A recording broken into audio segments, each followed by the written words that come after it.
অসম্মান করাকে শিল্প হিসাবে নিচ্ছে। আমার নেতা, আমাদের নেতা তারেক জিয়া কি বলেছে? বলেছে ইসলামিক মূল্যবোধ দিয়ে আমাদের দেশকে নবী করিম সাল্লাল্লাহু আলাইহি সাল্লামের যে ন্যায় নীতির ভিত্তিতে আমাদের দেশ পরিচালনা করবে।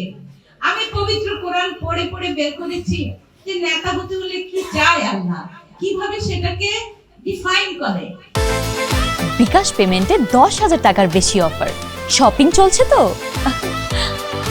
সম্মানের বিনিময়ে সম্মান ছাড়া কি হতে পারে? আমরা পরস্পর সবাইকে সবার জায়গা থেকে সম্মান করব। তার আপনাদের মতো আপনাকে আমি সম্মান করব, আপনারা আমাকে সম্মান করবেন। কিন্তু আজকে আপনারা দেখেছেন একটা দল অসম্মান করাকে শিল্প হিসাবে নিচ্ছে, অসম্মান করাকে স্বাধীনতার অধিকার হিসাবে নিচ্ছে। কাউকে অসম্মান করার স্বাধীনতার চর্চা একটা ক্ষতিকর ভাইরাস, এটা ঠিক না। এই যে একজনকে অপমান করা, কারণ আপনাদেরকে একটা কথা বলি যে আমাজন একটা বিরাট জঙ্গল, সেই জঙ্গলের মানুষগুলো কাঠ কেটে করে তার চারিদিকে ঘুরে ঘুরে বলে তুই মর, তুই মর, তুই মরিস না কেন? না, কারণ আরে তুই কাজ দিয়ে প্রতিহত কর, তোমার কর্ম দিয়ে তোমার শ্রেষ্ঠ হও, তুমি গালি দিয়ে শ্রেষ্ঠ হবে, এটা কি কথা? আমাদের পবিত্র কোরআনে আছে তোমরা ওদের, যেমন আমরা যদি বলি আমাদের এখানে হিন্দু বোনেরা আছে, কোরআনিক আমার নেতা, আমাদের নেতা তারেক জিয়া কি বলেছে? বলেছে ইসলামিক মূল্যবোধ দিয়ে আমাদের দেশকে নবী করিম সাল্লাল্লাহু আলাইহি সাল্লামের যে ন্যায় নীতির ভিত্তিতে আমাদের দেশ পরিচালনা করবে। আমি পবিত্র কোরআন পড়ে পড়ে বের করেছি যে নেতা হতে হলে কি চায় আল্লাহ, কিভাবে সেটাকে ডিফাইন করে।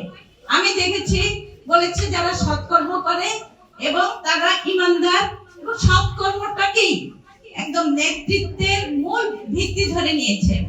আর আমাদের ইমানও সবে।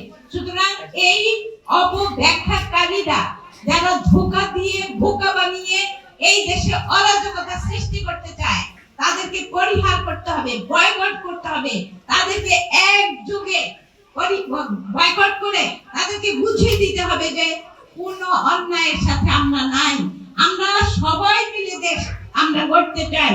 এই যে রামিসা হত্যাকাণ্ড, এগুলি গতিশীল করার জন্য তা আপনারা দেখেন এই সরকার এসে তরুণ হত্যার মতো দীর্ঘদিনে এই নষ্ট কাজটাও ঠিক করেছে।